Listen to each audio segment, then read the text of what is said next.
I start by making sure the wood is flush on the ends and on the top.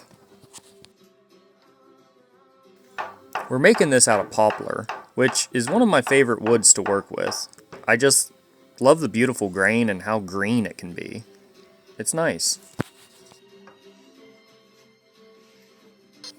I'm tightening up the clamp so nothing will move before I start laying out the circle.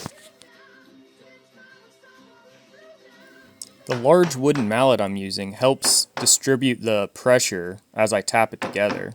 It's made out of red oak. It's pretty nice. I like it.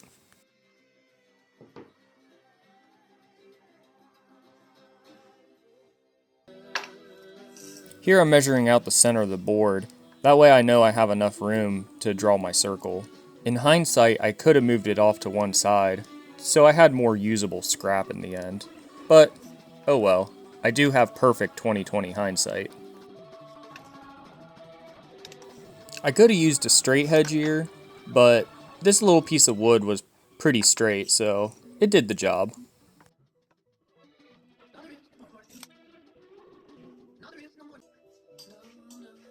Now that we have a starting point, I hammer a nail in. That way, I can use a string to draw the circle.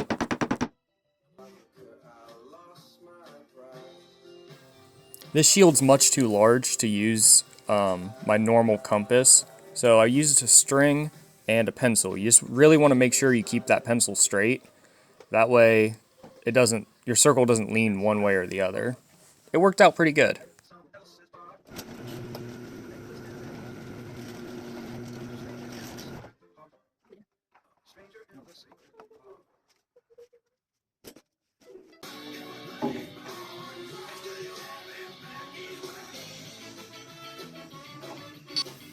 I'm drawing a straight line, that way my circular saw has something to follow. This is nowhere near the circle, and I just want to do a couple test runs real quick.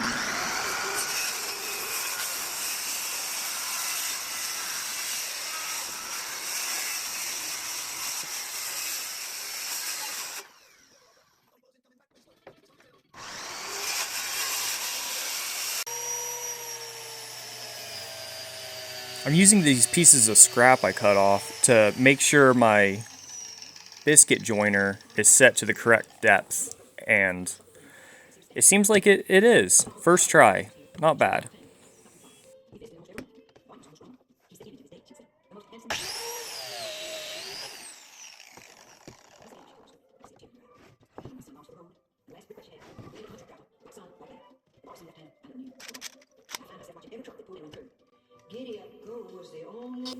These clamps really didn't work for what I was trying to do here, but it did end up holding the wood flush to one another, and the biscuit was fully seated, so I call it the win.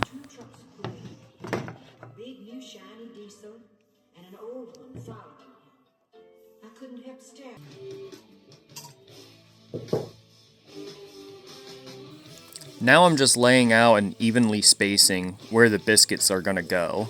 You want to make sure that they're in line with one another. That way your boards aren't offset to one side.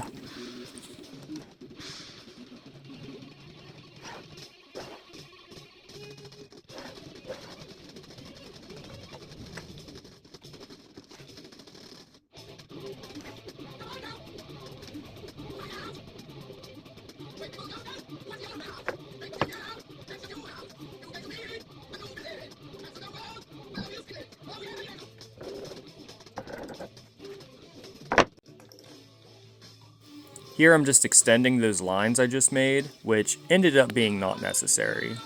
You really don't need a very large line to line up the biscuit joiner. But, like I said, I have perfect 20/20 hindsight.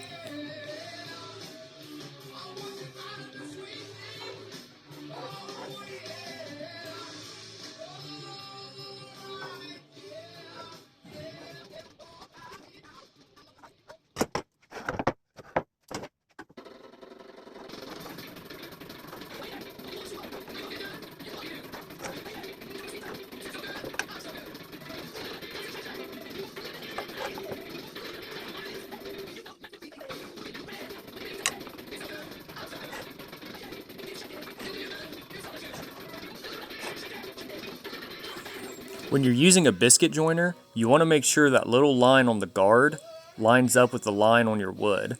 That should make sure everything's straight for when you go to cut it and put your biscuits in.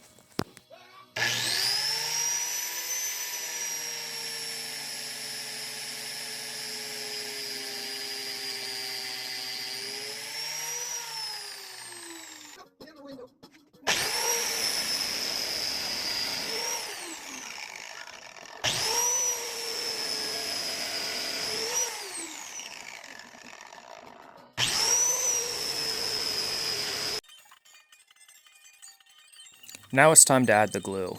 You want to make sure you evenly spread it across that end grain, well, not end grain, side grain, and make sure you get down inside all those little biscuit holes. That'll help hold the biscuits in.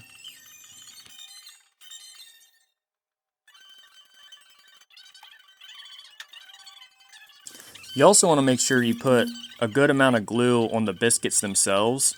And if you watch closely, you can see I'm using my patented glue spreading device.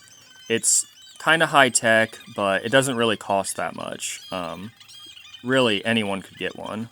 Not bad.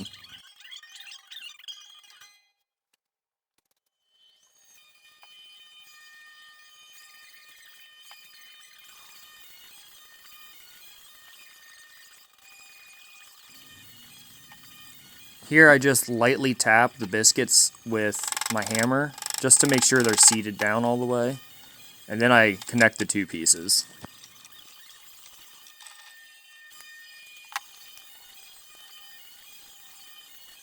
We're just going to do the same thing on the other board.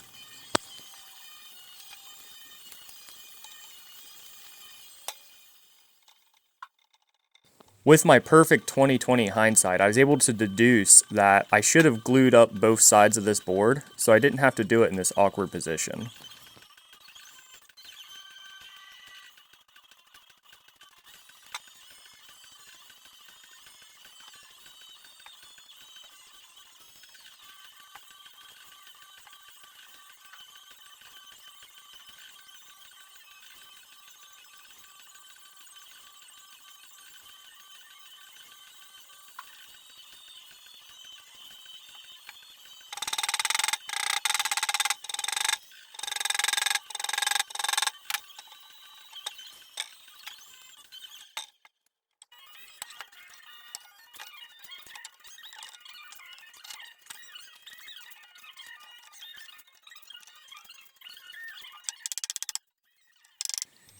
Aside from the clamps on the bottom, you want to also put clamps on the top. That'll keep the wood from cupping up one way or the other. The opposite pressures keep it locked down flat. I just use a chisel to scrape off the excess glue. Some guys will tell you just to use a wet paper towel while the glue's still wet to wipe it up, but I find that gets down into the wood grain a little too much. You can also see where I match marked the pieces when I was laying them out. That way I didn't mix them up. Now I'm just running the planer over the joints just to make sure they're 100% smooth to one another.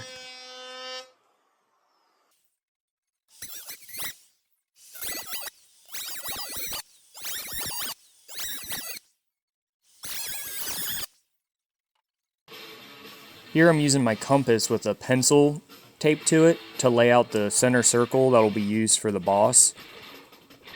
It works out pretty good. You just want to really make sure you stay in that hole left behind by the nail.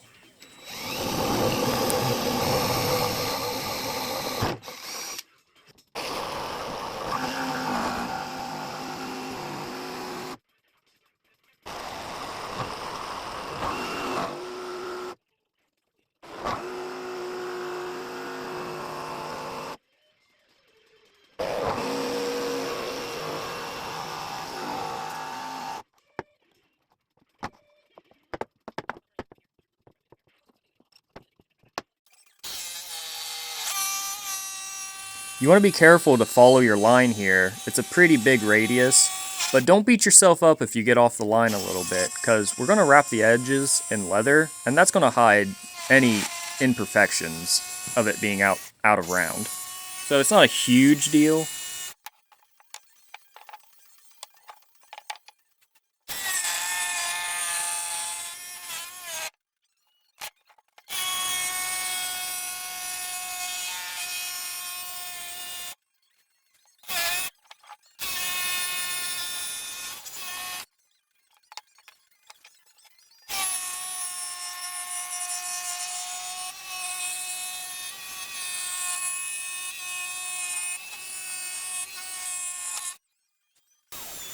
I'm just using a roundover bit on my router just to kind of take off that hard edge.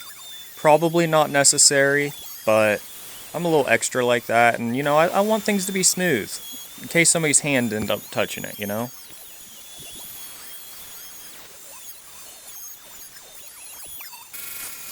Here I'm cutting out the handle that's going to go on the back side of the shield. Unfortunately, this is the only thing I remembered to record of the handle. Well, this, and I did a little routering. But you just want to make sure it fits good in the hand.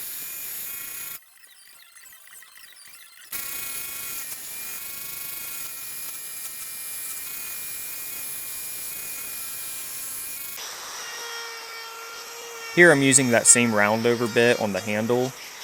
I follow it up by sanding it. I mean, I do a lot of sanding on this handle. I want to make sure it's very comfortable in the hand.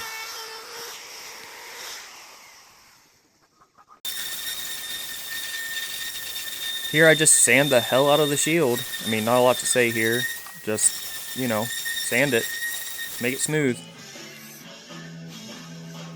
Here I'm just kind of eyeballing out different centers for where I'm going to end up putting the runes that I burn into it.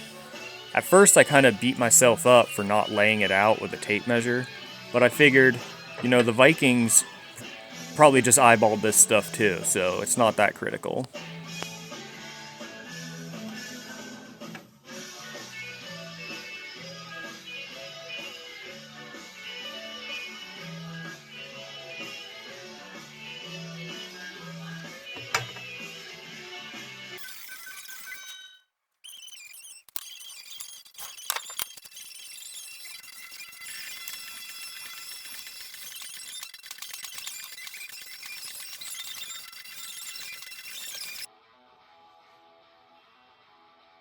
Now I'm burning in the runes I was just talking about. I laid them all out with a straight edge.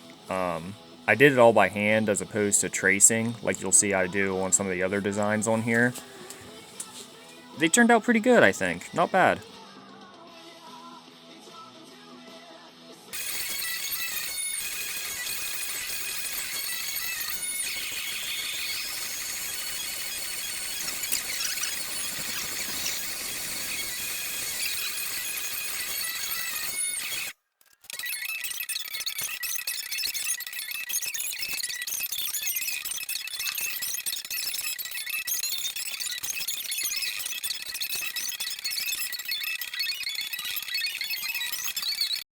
Huge shout out to my buddy Jordan for 3D printing the boss for the shield, and also for having the hindsight to record this for me. That was perfect. Thanks, buddy. Just sanding a little bit to make it look less 3D printed. And here I went to Home Depot and had them mix up a green for me that kind of looked like patina. And I ended up painting the entire boss and then just sanding it until it looked like it had patina. I think it turned out pretty good. I don't think I really show it until the very end though, so.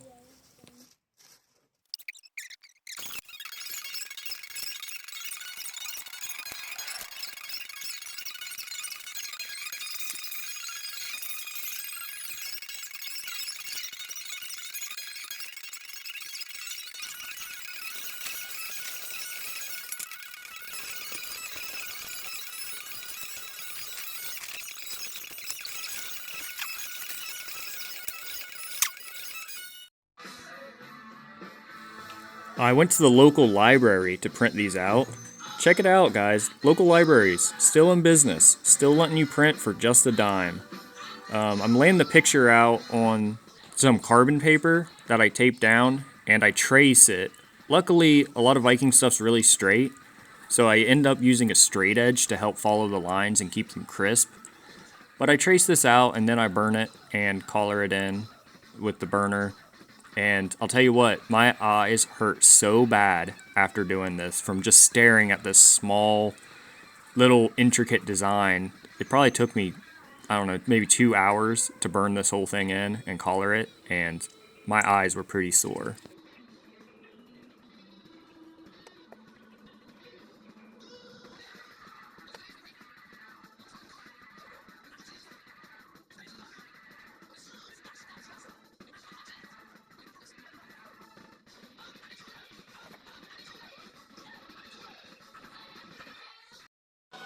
This right here broke my heart. The customer wanted this thing to look like it had seen some action, but to take something so perfect and beautiful and just start wailing on it with a hatchet.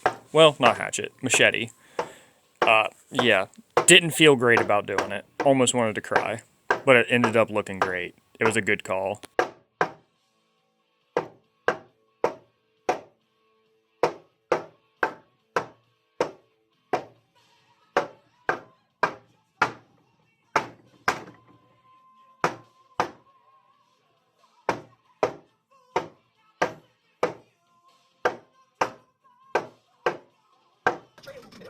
Here I'm taking some 5-minute 2-part epoxy and mixing together to hold the boss down.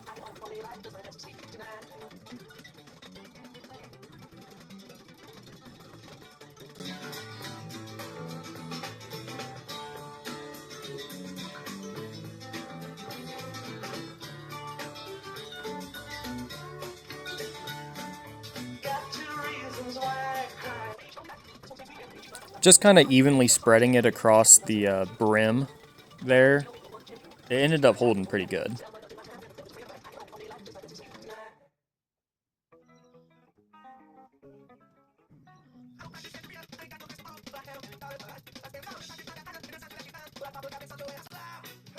The 5-minute epoxy sits up pretty quick, so I had to start moving a little quick and make sure I lined this up and got it perfect in one go.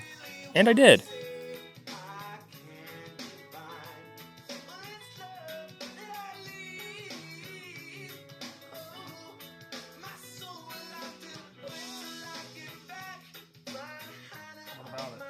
Is it finally seasonal enough to take it out? When's the last time you seen ice? Is it okay? We're not too comfortable. Once the epoxy cured, I drilled some holes. I ended up putting some cut down carriage bolts into the boss and glued those into place too. I don't think this thing's going anywhere. For the carriage bolts, I also took my Dremel and sanded off the little logos and stuff that were on it. And then I smacked it with a claw hammer a few times to give it a good, worn, weathered look. They're still a little shiny, but I don't think that'll last too long.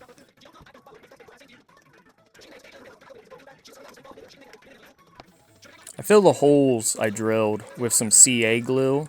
Stuff's pretty strong. I really just don't think this thing's going anywhere. I think it'll be fine and work out good.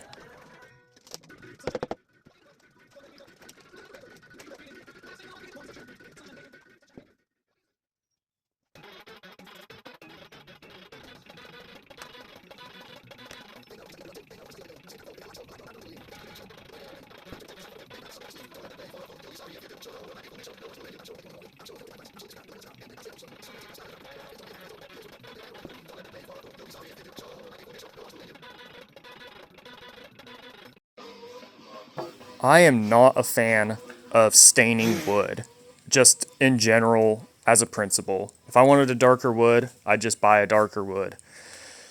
However, I was convinced that this coffee would stain this poplar and make it look like it's seen some weather, and I'm glad they convinced me because it ended up looking incredible. You can still see the green. It looks like it's been weathered. It worked out really, really good, and I'm happy with it.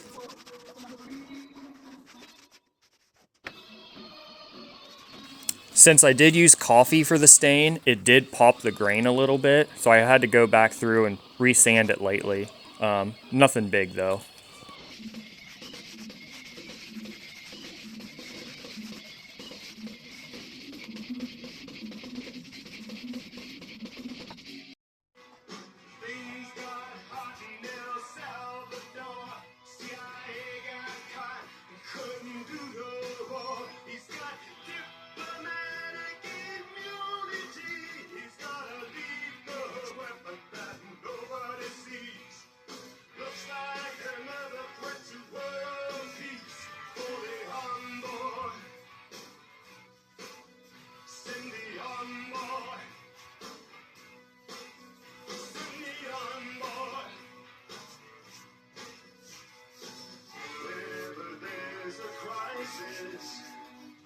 I ended up deciding on using tung oil as the finish for this.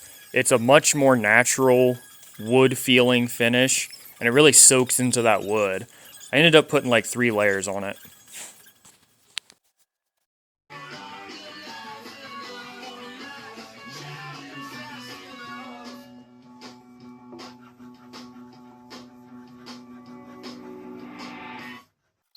I used natural beeswax on this because I knew it was going to be outside a lot, and I didn't want rain or anything to ruin it. So what I'm doing here is I'm just running that beeswax in circles and circles and circles, trying to get into the grain as best I can.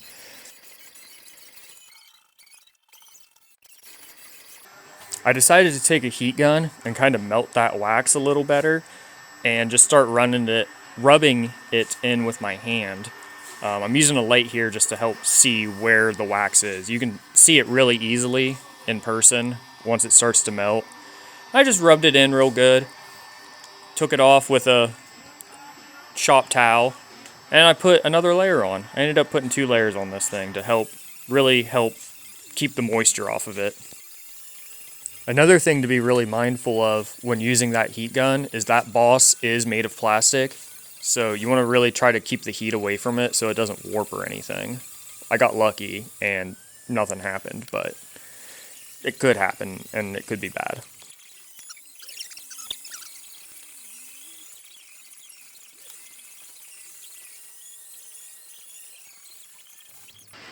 I forgot to turn my phone when I was recording this, so sorry it's vertical for the next little bit. But here I'm taking some furniture nails and hammering the leather strapping up along the perimeter of the shield. It was a little bit of a huge pain in the ass, but it looks great. It was a good call.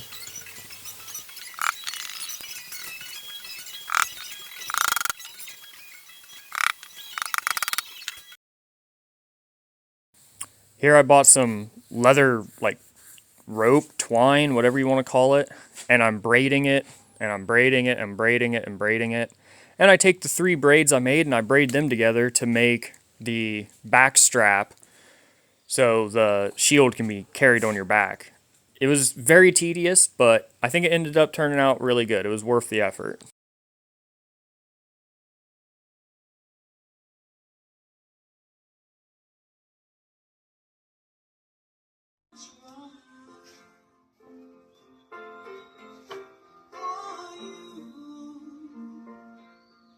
I got some brass collared eyelid screws and screwed them in to the shield, and I just wrapped that leather back strap around it and just tied it on there with a little bit of wire, made sure no sharp parts were sticking out, and I wrapped that in leather as well. So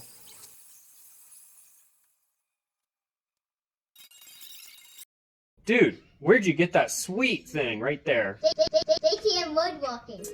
JTM Woodworking. Jacob Timothy from JTM Woodworking. Dude, Stop throwing your stuff. look at this Miata, no big deal.